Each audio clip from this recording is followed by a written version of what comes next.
ਤੁਸੀਂ ਦੇਖ ਰਹੇ ਹੋ KTV ਅਸੀਂ ਦਿੱਲੀ ਕਿਸਾਨ ਸੰਘਰਸ਼ ਦੇ ਵਿੱਚ ਪਹੁੰਚੇ ਹੋਏ ਹਾਂ।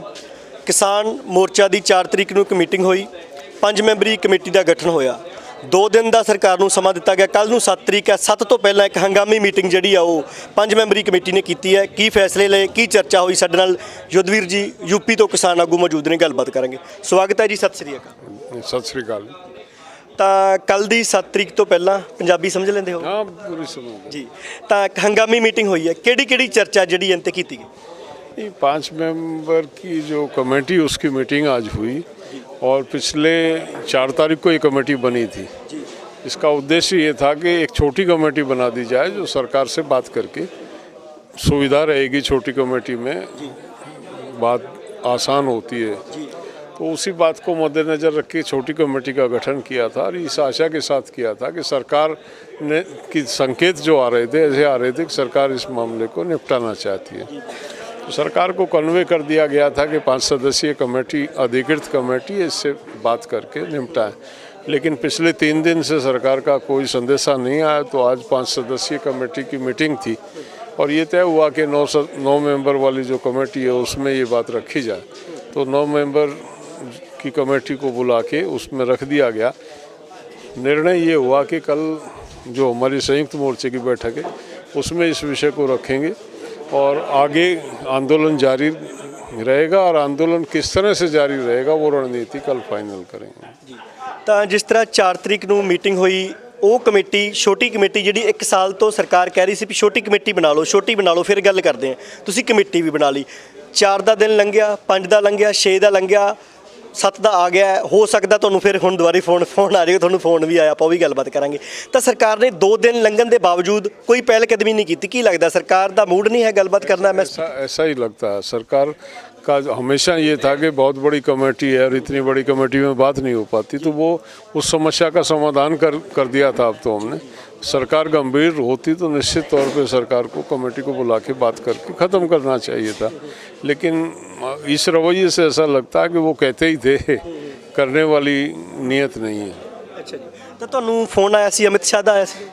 ये आया था, पहले बात हुई थी। तो MSP और उस पर मुकदमे जो दर्ज हैं उनको लेके बात हुई थी और उनका पॉजिटिव थे। वो कह रहे थे कि MSP पे कमेटी हम बनाने के लिए तैयार हैं और केसेस वापस ले लिए जाएंगे। 5 ਮੈਂਬਰੀ ਕਮੇਟੀ ਬਣਨ ਤੋਂ ਪਹਿਲਾਂ ਆਇਆ ਸੀ ਜਾਂ ਉਸ ਦਿਨ ਆਇਆ? पहले की बात है, ਉਹ ਤੋਂ ਪਹਿਲਾਂ ਆਇਆ। पहले की बात। ਤਾਂ ਤੁਹਾਨੂੰ ਲੱਗਦਾ ਸੀ ਵੀ ਉਹ MSP ਦੇ ਉੱਤੇ ਵੀ ਗੱਲਬਾਤ ਕਰਨ ਨੂੰ ਤਿਆਰ ਹੈ? हाँ, चाह रहे हैं। उन्होंने कमेटी बनाने के लिए आश्वस्त किया था और वही बात मैंने रखी। उसी के बाद ही ये छोटी कमेटी बनी थी जी कि सरकार का रुख जब ऐसा है तो हमको भी आगे बढ़ना चाहिए।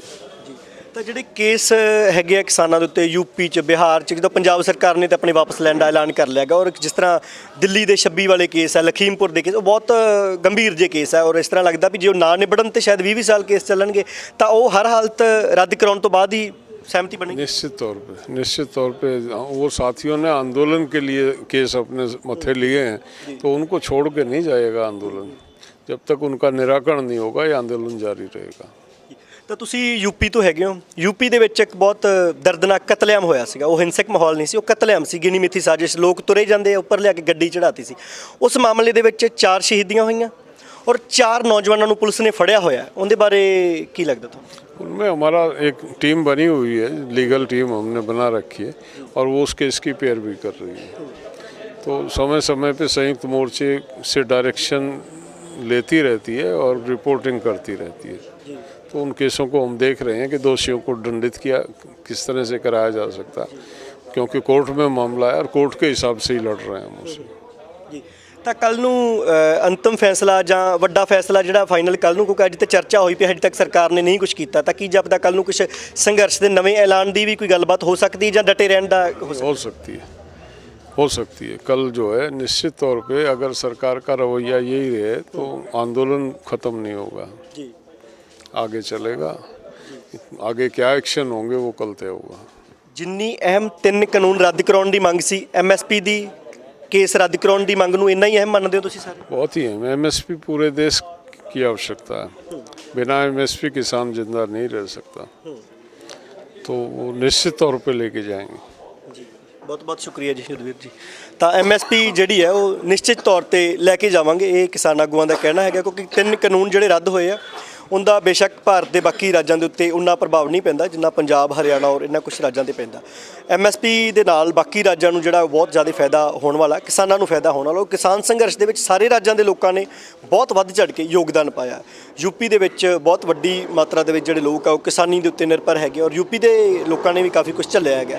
ਬੇਸ਼ੱਕ ਪੰਜਾਬ ਜਿਹੜਾ ਕਿਸਾਨ ਸੰਘਰਸ਼ ਦੇ ਵਿੱਚ ਇੱਕ ਵੱਡਾ ਜਿਹੜਾ ਕਿ ਧੜਾ ਬਣ ਕੇ ਉੱਭਰਿਆ ਹੈਗਾ, ਹਰਿਆਣਾ ਬੜਾ ਵੱਡਾ ਧੜਾ ਬਣ ਕੇ ਉੱਭਰਿਆ ਹੈਗਾ, ਤਾਂ ਅਦਰ ਸਟੇਟਸ ਜਿਹੜੀਆਂ ਹੈਗੀਆਂ ਬਾਕੀ ਰਾਜ ਆ ਉਹ ਕਿਸੇ ਨਾ ਕਿਸੇ ਲੈਵਲ ਦੇ ਉੱਤੇ ਪਹਿਲਾਂ ਜਿੱਦਾਂ ਜਦੋਂ ਐਲਾਨ ਹੋਇਆ ਵੀ 3 ਕਾਨੂੰਨ ਰੱਦ ਕਰਤੇ ਨੇ, ਕੁਝ ਕਿਸਾਨ ਲੀਡਰਾਂ ਵੱਲੋਂ ਗੱਲਾਂ ਬਾਤਾਂ ਔਰ ਇੱਥੋਂ ਦਾ ਮਾਹੌਲ ਜਿਹੜਾ ਸੀਗਾ ਵੀ ਜਿੱਤ ਦੇ ਜਸ਼ਨ, ਜਿੱਤ ਹੋ ਗਈ ਹੈ, ਵਾਪਸ ਚਲੇ ਜਾਵਾਂਗੇ। ਔਰ ਕੁਝ ਹੱਦ ਤੱਕ ਜਿਹੜਾ ਨੈਸ਼ਨਲ ਮੀਡੀਆ ਉਹਨੇ ਵੀ ਇਹ ਕਹਿਣਾ ਪ੍ਰਚਾਰਨਾ ਸ਼ੁਰੂ ਕਰਤਾ ਸੀ ਜੀ ਕਿਸਾਨ ਤੇ ਜਾ ਰਹੇ ਹੈ, ਕਾਨੂੰਨ ਰੱਦ ਹੋ ਗਏ ਤੇ ਜਾ ਰਹੇ, ਪਰ ਨਹੀਂ, ਕਿਸਾਨ ਲੀਡਰਾਂ ਦਾ ਕਹਿਣਾ ਵੀ ਉਹ ਕਿਤੇ ਨਹੀਂ ਜਾਣਗੇ। MSP ਜਿਹੜੀ ਬਹੁਤ ਅਹਿਮ ਮੰਗ ਆ ਔਰ ਅਸਲੀ ਮੰਗ ਹੈ। ਬੇਸ਼ੱਕ 3 ਕਾਨੂੰਨ ਰੱਦ ਹੋਏ ਨੇ, ਪਰ 3 ਕਾਨੂੰਨ ਇੱਕ ਅਜਿਹੀ ਪ੍ਰੋਬਲਮ ਸੀ, ਅਜਿਹੀ ਮੁਸੀਬਤ ਸੀ ਕਿਸਾਨੀ ਵਾਸਤੇ ਜਿਹੜੀ 2020 ਦੇ ਵਿੱਚ ਕਿਸਾਨਾਂ ਦੇ ਉੱਤੇ ਡਿੱਗੀ। ਉਹ 2021 ਦੇ ਵਿੱਚ ਟਲ ਗਈ ਹੈ ਮੁਸੀਬਤ, ਪਰ ਅਸਲੀ ਮੁਸੀਬਤ ਕੀ ਹੈ?